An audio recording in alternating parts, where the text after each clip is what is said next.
Министерот за здравство Сашо Клековски го представи концептот за целосна реконструкција, проширување и модернизација на клиничката болница во Тетово во рамки на работна посета со делегации од Светска банка и Европската инвестициска банка. Според проектот предвидена е целосна реконструкција и модернизација на хирушкиот и интернистичкиот блок, изградба на нов павилјон за инфектологија, онкологија, хематологија и психијатрија, како и нов современ објект за гинекологија, акушерство и неонатологија. Од Министерството за здравство информираат дека со реализацијата на проектот ќе се подобрат условите за лекување на пациентите и работата на медицинскиот персонал, а граѓаните од Полошкиот регион ќе добијат поголем број специјалистички здравствени услуги во својата матична болница. На состанокот присуствувале и градоначалникот на Тетово Билал Касами, директорот на клиничката болница доктор Ерзен Елези, директорот на Фондот за здравствено осигурување Златко Перински и представници на Министерството за здравство. Во рамки на посетата, министерот го обиколи одделот за онкологија, каде што се реализира проширување на капацитетите за прием и лекување на поголем број пациенти. Тој порача дека целта на министерството е да создаде посилно, помодерно и рамномерно развиено регионално здравство, со квалитетни услови за лекување во сите делови од државата. Министерството за внатрешни работи и Републичкиот совет за безбедност на сообраќајот на патиштата започнаа превентивна кампања со која ги повикуваат возачите да не користат мобилен телефон додека управуваат со возило и целосно да се посветат на сообраќајот. Преку кампањата, институциите предупредуваат дека и краток момент на невнимание може да има сериозни последици. Според нив, при брзина од 80 км на час, само една секунда отргнат поглед од патот значи повеќе од 20 метри поминати без целосна контрола врз возилото. Од МВР и РСБСП нагласуваат дека животот е премногу вреден за да биде загрозен поради користење мобилен телефон или друга причина што го одвлекува вниманието на возачот. Тие апелираат до сите учесници во сообраќајот да возат одговорно, да го задржат погледот на патот и да придонесат за поголема безбедност. Кампањата се реализира под мотото "Секој живот е важен" со цел да се подигне јавната свест и да се намали бројот на сообраќајни несреќи предизвикани од невнимателно возење.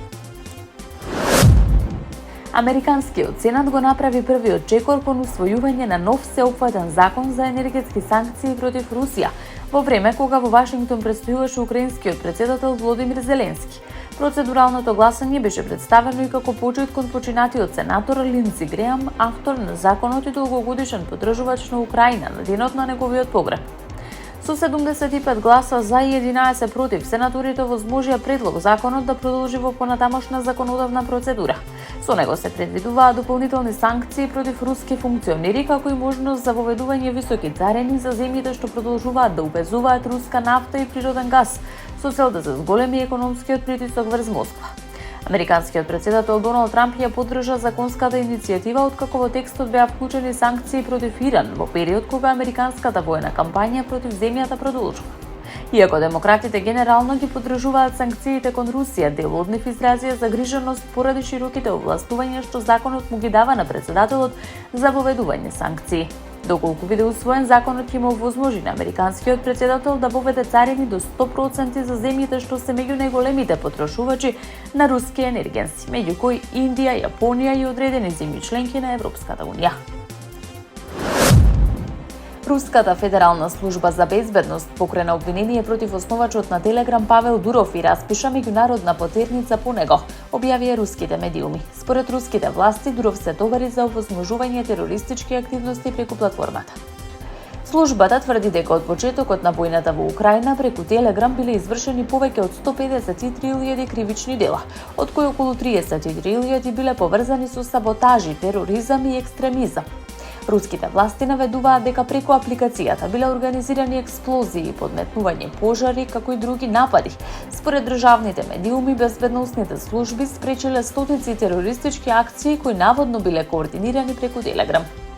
Москва исто така тврди дека преку платформата бил координиран и нападот во концертната сала Крокус Сити Хол во март 2024 година, како и дека преку неа биле собирани информации за руски воени функционери и нивните семејства. Дополнително, руските власти обвинуваат дека компанијата Telegram не постапувала по повеќе од 150.000 барања за отстранување незаконска содржина. Од друга страна пак Павел Дуров претходно го обвини Кремљ дека врши притисок врз Telegram и го ограничува пристапот до апликацијата со цел корисниците да бидат пренасочени кон државниот месенџер Макс. Во меѓувреме во повеќе руски градови беа пријавени прекини за забавување во работата на Telegram. Според медиумски извештаи, руските власти постепено го промовираат Макс како домашна алтернатива. И покрај овие случувања, Telegram и понатаму останува една од главните комуникацијски реформи што ја користат и руските и украинските војници на фронтот, додека дел од информациите за ограничувањата и користењето на различни апликации засега не се потврдени.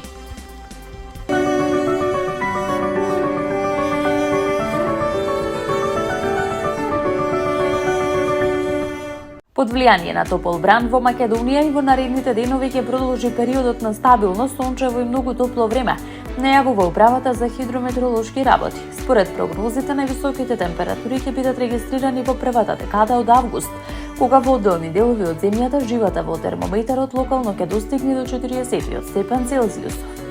За денеска синоптичарите прогнозираат претежно сончево и топло време со мала до умерена локална облачност, слаб до умерен ветер од променлив правец. Утринските температури ќе се движат од 11 до 21 степен, дневните ќе бидат во интервал од 31 до 38 степени.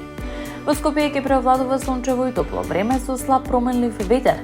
Утринската температура ќе биде околу 18 степени, максималната дневна ќе достигне до 35 степен.